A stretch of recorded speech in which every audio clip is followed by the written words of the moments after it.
નમસ્કાર દર્શક મિત્રો, આપ જોઈ રહ્યા છો છોટાઉદેપુર ટાઈમ્સ। છોટાઉદેપુર જિલ્લાની કિશોરીઓ અને દીકરીઓમાં અડગ આત્મવિશ્વાસ, શિક્ષણ, સ્વાસ્થ્ય અને નેતૃત્વના ગુણો ખીલે તેવા ઉમદા આશ્રય સાથે જિલ્લા કલેક્ટર શ્રીમતી ગાર્ગી જૈનના પ્રેરણાદાયી માર્ગદર્શન હેઠળ જિલ્લા વહીવટીતંત્ર દ્વારા એક અનોખી પહેલ સશક્ત દીકરી કલેક્ટર ઇન ક્લાસરૂમ અભિયાનનો પ્રારંભ કરવામાં આવ્યો છે। આ નવતર અભિયાનના ભાગરૂપે કલેક્ટર શ્રી આજે છોટાઉદેપુર નગરની પ્રેમલતા દેવી કન્યા શાળાની મુલાકાત લઈ બાળાઓ સાથે હૃદયસ્પર્શી સંવાદ સાંધીને તેમનો ઉત્સાહ વધાર્યો। કલેક્ટરશ્રીએ દીકરીઓનું આત્મગૌરવ જગાડતા હું સ્વચ્છ રહીશ, સાથે હું આત્મવિશ્વાસી રહીશ, હું સુરક્ષિત રહીશ, હું નિયમિત રમત રમીશ અને મારા પરિવાર, ગામ તેમજ દેશનું નામ રોશન કરીશ એવી પ્રેરણાદાયી વાક્ય રોજ બોલવા કહ્યું। તો આ અભિયાન અંતર્ગત જિલ્લાની તમામ શાળાઓની ધોરણ 6 થી 12ની દીકરીઓ માટે દરરોજ સવારે 45 થી 60 મિનિટનો એક વિશેષ સત્ર યોજાશે, જેમાં જિલ્લા કલેક્ટર પોતે દીકરીઓ સાથે રૂબરૂ વાર્તાલાપ કરશે।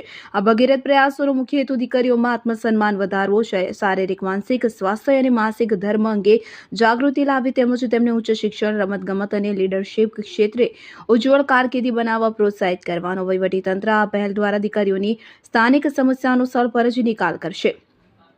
આ સાપ્તાહિક સત્રો દરમિયાન આરોગ્ય અને સ્વચ્છતા, વ્યક્તિગત વિકાસ, સુરક્ષા, હેલ્પલાઇન નંબર્સ અને સામાજિક જાગૃતિ જેવા અત્યંત સંવેદનશીલ વિષયો પર વિસ્તૃત માર્ગદર્શન આપવામાં આવશે। અભિયાનને વધુ રસપ્રદ બનાવવા ઓપન માઇક વિથ કલેક્ટર યોજશે, જેમાં દીકરીઓ કોઈ પણ ડર વગર પોતાના વિચારો રજૂ કરી શકશે। સાથે જ શાળાઓમાં એક ડ્રીમ વોલ એટલે કે સ્વપ્ન દિવાલ બનાવવામાં આવશે, જ્યાં દીકરીઓ પોતાના સ્વપ્નાઓ અને લક્ષ્યો અંકિત કરશે। આદિવાસી વિસ્તારની સફળ દીકરીઓની યશગાથાઓ રજૂ કરીને અન્ય બાળાઓને પણ પ્રેરિત કરવામાં આવશે। તો વહીવટીતંત્રના નવતર પ્રયોગથી જિલ્લાની દીકરીઓમાં અદ્ભુત આત્મવિશ્વાસ વધશે, શાળાઓમાં હાજરી સુધરશે, ડ્રોપ આઉટ રેટ ઘટશે અને તેઓ સ્પર્ધાત્મક પરીક્ષાઓ તરફ વળે તેવું સકારાત્મક વાતાવરણ ઊભું થશે।